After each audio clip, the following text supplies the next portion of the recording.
It certainly was a hot day today, so hot you may have been forced indoors to cool off in the AC, unless you went to the Pritchard Library.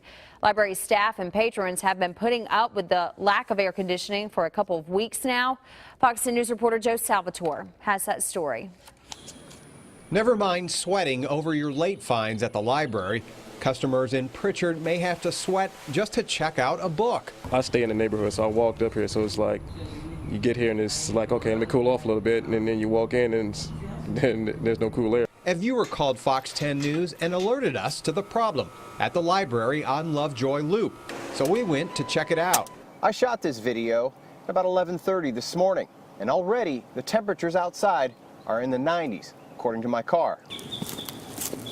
Inside the library, the hum of industrial fans alert you to the fact that something is off. And then you notice it's the air conditioning that's been checked out. A thermostat on the wall reads 87 degrees. It's 90+ degrees out here. It didn't seem that hot to me. Okay, so you were able to deal with it, and you were okay with it? Yes. Plus it was a fan on me. But I mean, it's cause for concern because you have older people that come up use the library just as much as someone like myself. So I mean, it's definitely something that needs to get addressed, I think.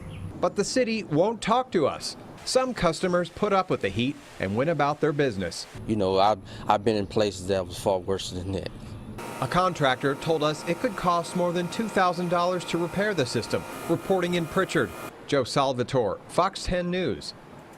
At least one worker at the library today was soaked from the heat and stuck inside until her shift ended at 4 this afternoon.